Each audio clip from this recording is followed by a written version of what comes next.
Tragico scontro nel pomeriggio a Campolongo Maggiore. Un ciclista di 55 anni ha perso la vita travolto da un'auto, trasportato in ospedale a Padova. Le sue condizioni sono apparse fin da subito gravi.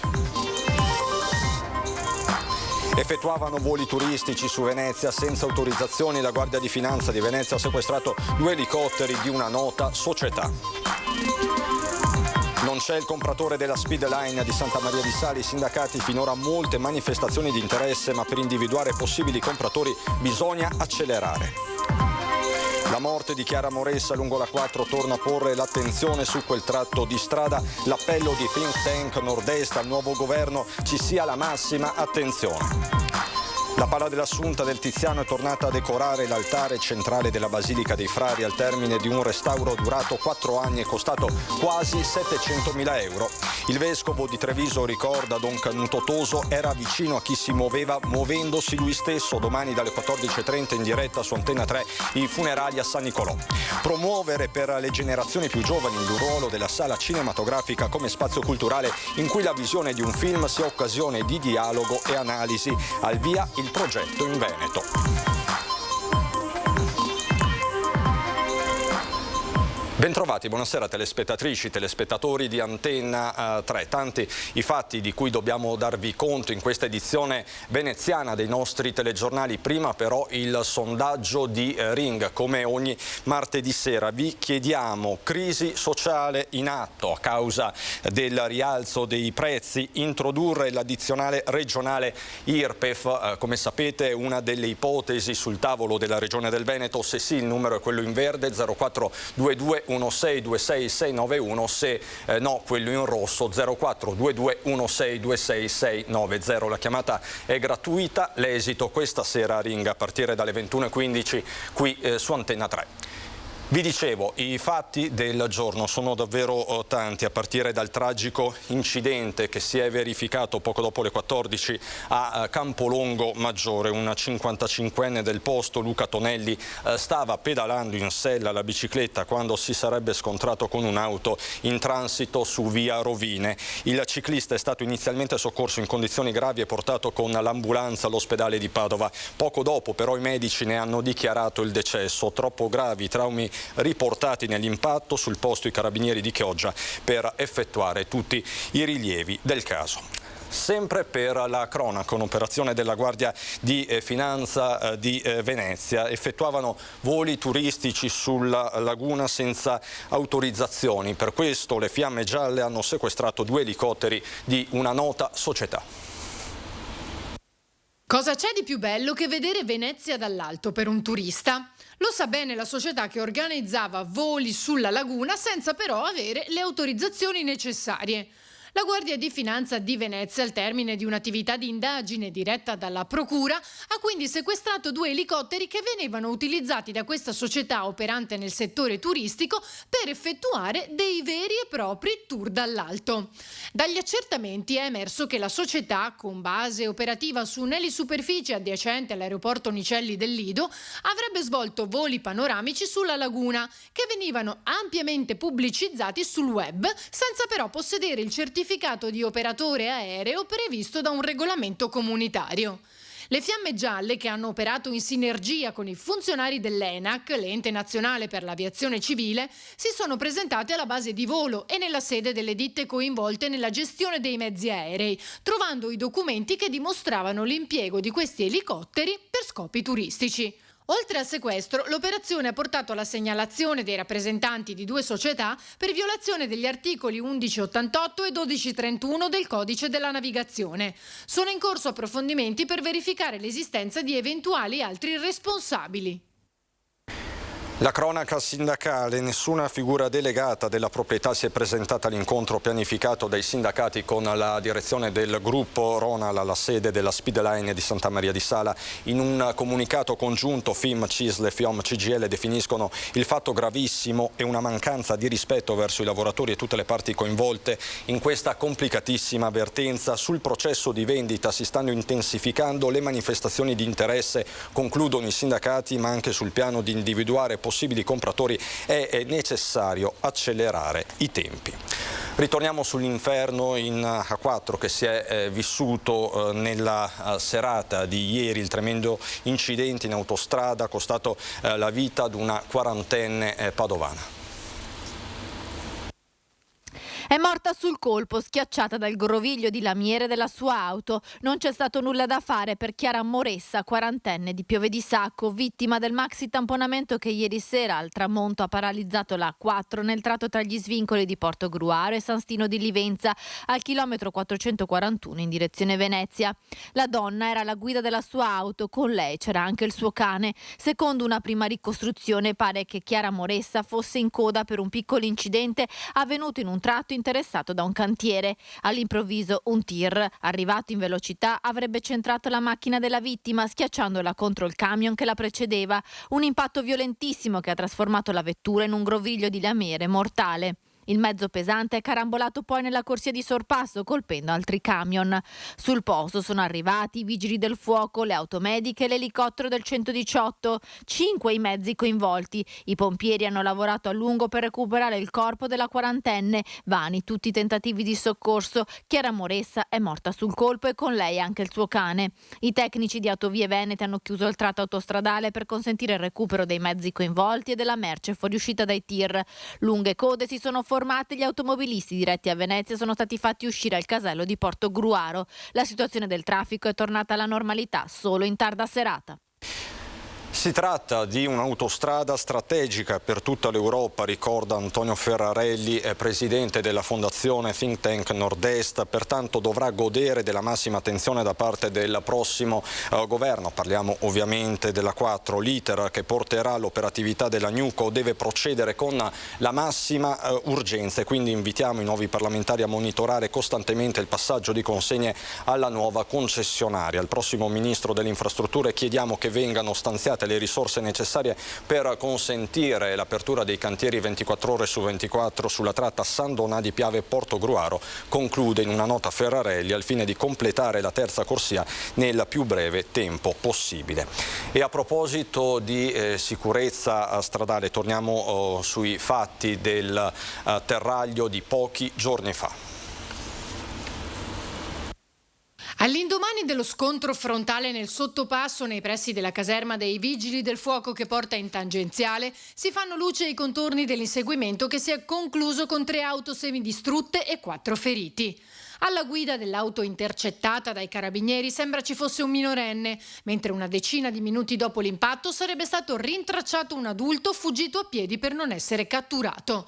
Il proprietario di una berlina parcheggiata nel parcheggio scambiatore di via Borgo Pezzana aveva chiamato il 113 perché aveva visto 3 persone armeggiare intorno al mezzo e una volta raggiunto si è accorto che mancava la marmitta, mentre i ladri fuggivano a tutto gas sulla famosa Giulietta intercettata sul terraglio, della quale è riuscito a fornire il numero di targa parziale. Non era la prima volta che venivano denunciati furti di catalizzatori nello stesso parcheggio e l'attenzione degli investigatori si era concentrata su una particolare macchina sospetta vista girarsi più volte in zona. Nella carambola quel giorno sono state coinvolte un'auto con una giovane alla guida e poi una con madre e figlio, tutti finiti all'ospedale ma senza gravi conseguenze.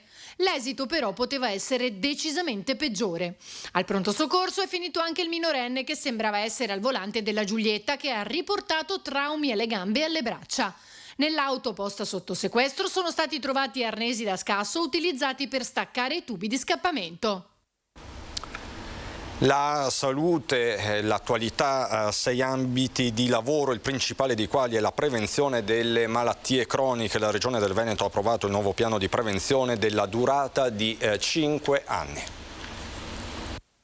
Gli indicatori importanti sono quelli che determinano soprattutto le malattie croniche, quindi che sono i tumori, che sono l'ipertensione, che sono altre malattie che sono legate agli stili di vita e a quello che noi facciamo ogni giorno per noi stessi. Quelli più importanti sono il sovrappeso, che poi può portare all'obesità, e poi la sedentarietà, cioè il fatto di muoverci poco, questo vale per tutte le età, e poi anche quelle che sono le cattive abitudini, quindi il fumo e l'alcol in maniera non corretta, smodata. Questi elementi sono importanti, su questi elementi possiamo agire come persone, ognuno di noi, prendendo coscienza che il nostro comportamento è quello che ci evita di andare a finire in ospedale, di andare a finire dal medico, di andare a finire all'invalidità. E poi anche tutto il sistema sanitario in primis, ma poi tutto il sistema sociale che circonda la persona, dal comune, quindi dal sindaco, da tutto quello che fa, ma anche tutti gli altri, gli ambienti di lavoro, quindi il datore di lavoro e quindi chi progetta per l'urbanistica, tutto il sistema che circonda la persona deve fare delle cose che tengono conto e che aiutano la persona ad avere un comportamento corretto. La pala dell'Assunta del Tiziano è tornata a decorare l'altare centrale della Basilica dei Frari a Venezia al termine di un restauro durato 4 anni e costato quasi 700.000 euro. Quando nel 1516 il priore del convento dei Frari gli commissionò l'opera, Tiziano non aveva ancora 30 anni. La pala dell'Assunta, che da mezzo millennio decora l'altare della Basilica di Santa Maria Gloriosa dei Frari, è considerata tra i capolavori dell'artista. Ai 4 anni di restauro, che oggi l'hanno quasi interamente riportata al suo originale splendore, hanno contribuito decine di professionisti, lavorando non solo sui 28 metri quadri dipinti su 20 assi di legno di pioppo bianco, che lo rendono uno dei dipinti su tavola più estesi del mondo, ma anche sulla cornice lapidea che lo circonda. Il colore è quello originale sostanzialmente, che in parte era stato offuscato dal tempo, ma anche dagli interventi di restauro del passato che hanno immesso delle vernici pigmentate che impedivano di percepire il colore. Per esempio il rosso sembrava la stessa tonalità in 3 figure, in realtà Tiziano utilizza dei colori molto più complessi. L'intero costo dell'operazione, 670.000 euro, è stato sostenuto da Save Venice, organizzazione no profit statunitense che dal 1971 ad oggi ha contribuito a più di 550 restauri di arte e architettura a Venezia. Per noi è molto importante avere il legame tra l'oceano, cioè di esprimere la nostra amicizia per Italia in generale, ma Venezia specificamente. Chi sostiene Save Venice?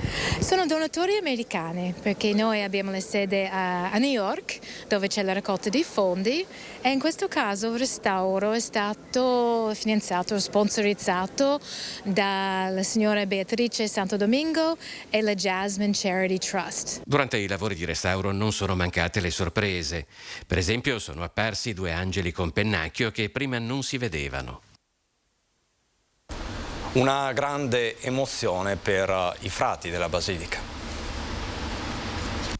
Per noi è stata una gioia vedere poi tutta questa gente, questa risposta che c'è da parte di tutti, ma anche dall'estero.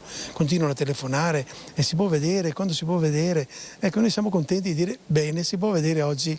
Terminato il restauro, la pala dell'Assunta è tornata a risplendere sull'altare maggiore della chiesa dei Frari da pochi minuti e già attorno c'è una folla che fa la fila per ammirarla. Ma il ritorno agli splendori originari del capolavoro di Tiziano ha un significato particolare soprattutto per i frati, che sono qui da secoli. Ho scelto questo giorno per l'inaugurazione della pala dell'Assunta, per il giorno di San Francesco, perché per noi San Francesco, la Madonna, Frari e frati è la stessa cosa, cioè sono in piena comunione da sempre qui a Venezia. I frati francescani sono in quest'area di Venezia da più di 700 anni, da quando nel 1231 il comune gli donò un terreno vacuo posto in Contrade Saint-Stin, un terreno paludoso sul quale nel 1338 fu completata la più grande delle chiese di Venezia, la Basilica di Santa Maria Gloriosa dei Frari. Padre Lino Pellanda è qui da 9 anni. La responsabilità è grande e comprende anche la gestione di altre 3 chiese, San Pantalon, Tolentini e San Polo, una responsabilità non solo per il patrimonio artistico. E soprattutto curare la gente che viene, perché noi qui non possiamo solo far vedere le opere, dobbiamo accogliere la gente, così sono che frati siamo fatti per l'accoglienza noi, no? Quindi siamo una comunità che accoglie, quindi tutti abbiamo un compito da svolgere qui per accogliere la gente. Oggi Padre Lino guarda e riguarda l'Assunta restaurata e ne trova continuamente nuovi particolari, anche nella cornice. Qualcuno mi diceva: dov'è Gesù? Gesù risorto? Eccolo là, non si vedeva prima perché erano nere E così era nero, tutta la pietra d'Istria era tutto nera, l'oro non si vedeva, la cornice era marrone. E allora adesso dà profondità, dà risalto così a tutta l'opera. Saranno presieduti dal vescovo di Treviso i funerali di Don Canuto Toso, una figura conosciuta in tutto il Veneto, che si terranno nel Tempio di San Nicolò e che Antenna 3 seguirà in diretta a partire dalle 14:30 di domani con una lunga diretta televisiva. Don Canuto è stato vicino alle persone che si muovono, muovendosi anche lui, e questo forse è una cifra per la Chiesa in questo periodo, essere lì dove sono le persone che si muovono, o le persone che hanno bisogno, o le persone che hanno bisogno di muoversi per poter vivere, e questa è la presenza ancora vicino ai trevisani nel mondo. Ma poi i migranti di oggi, tutti coloro che vengono anche da noi e che hanno lo stesso diritto a vivere, ad essere accolti, ad essere rispettati nella loro dignità personale, e dobbiamo camminare con loro anche in questo percorso. E poi anche i nostri giovani che migrano nei mondi vari di questo nostro mondo, che forse noi più adulti facciamo fatica a capire, ma che è casa loro, e dobbiamo andare con loro lì dove loro ci portano. Questo credo che sia forse l'intuizione grande di preti come Don Canuto Toso, cioè la capacità di camminare insieme a quelli che in un modo fisico o esistenziale migrano, perché la migrazione e lo spostamento è stato l'esodo, ma è anche il cammino verso la patria, verso il bene, verso la felicità. Domani quindi a partire dalle 14:30 qui su Antenna 3 i funerali in diretta di Don Canuto Toso. Poi nel weekend ci sarà un'altra importante diretta. Il gruppo Media Nord-Est segue un evento importante per migliaia, milioni di fedeli. Sono passati 800 anni dalla svolta francescana di frate Fernando da Lisbona. 800 anni dal suo naufragio in Sicilia, 800 anni dal suo primo abbraccio con il poverello d'Assisi. Da qui cambia la sua vita e inizia quella dell'uomo che viene oggi ricordato come Sant'Antonio da Padova. Un compleanno speciale, un triplice anniversario di rilevanza mondiale che porta oggi un gruppo di pellegrini a ripercorrere attraverso 108 tappe il cammino di Antonio da Capo Milazzo fino alla sua Padova. Oltre 2000 chilometri, 3 milioni di passi e un affetto incontenibile per un santo amato anche nel Nuovo Mondo.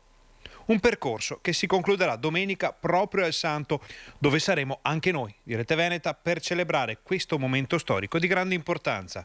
Saremo in diretta dalle 14 fino al tardo pomeriggio per raccontarvi un evento epocale, per farvi sentire le voci delle persone coinvolte in questo anniversario, per far sentire la vostra voce e quella dei fedeli.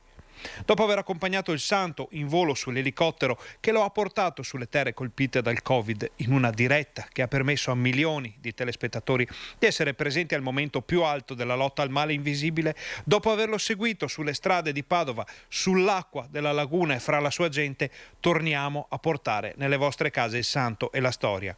Domenica sul canale 14, a partire dalle 14. Parliamo adesso di cinema e nuove generazioni.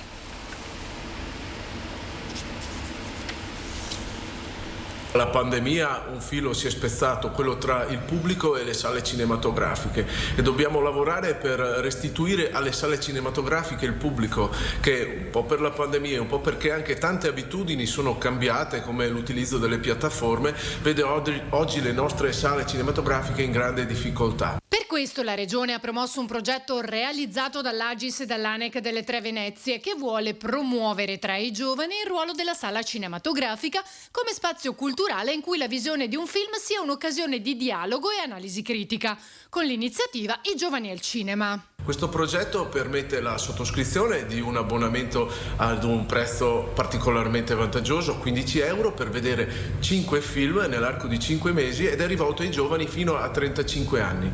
Lo promuoveremo anche attraverso le scuole, gli istituti superiori, le università, e metterà a disposizione 10.000 abbonamenti per appunto restituire alle sale cinematografiche quello che è il pubblico di oggi, ma soprattutto il pubblico di domani. L'ideazione del progetto coglie appieno anche i risultati del rapporto annuale dell'Istat e della recente indagine estensiva Gli italiani e il cinema, in cui si è rilevato come la distribuzione della partecipazione culturale fuori casa per fasce di età abbia mostrato una curva che via via tra il 2019 e il 2021 è risultata sempre più appiattita in corrispondenza delle età più giovani. Sono complessivamente 43 le sale aderenti nelle province del Veneto. E da Venezia è tutto, adesso c'è il meteo, buona serata.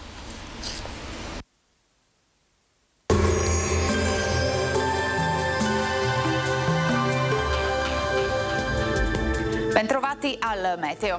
Prosegue la cosiddetta ottobrata sull'Italia, caratterizzata da tempo stabile e clima particolarmente gradevole. Vediamo il dettaglio di mercoledì 5 ottobre. Sul Veneto tanto sole, insomma nulla di particolare da segnalare rispetto ai giorni scorsi. Il cielo sarà sereno, poco o parzialmente nuvoloso, con foschie e nebbie in pianura e nelle valli nelle ore più fredde.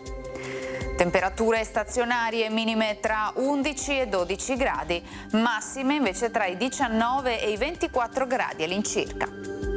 Spostiamoci ora sul Friuli Venezia Giulia. Cielo poco nuvoloso sui monti, più sereno su pianura e costa. Anche in questo caso possibili locali foschie notturne sulla bassa pianura. Temperature minime sugli 11-13 gradi, massime intorno ai 20-22 gradi. Infine diamo uno sguardo alla situazione del Trentino Alto Adige. Poche novità, anche qui bel tempo soleggiato con qualche annuvolamento, ma insomma senza ulteriori conseguenze. Temperature minime intorno ai 10 gradi, massime sui 22-23 gradi. Dal meteo di Antena 3 per ora è tutto, arrivederci al prossimo aggiornamento.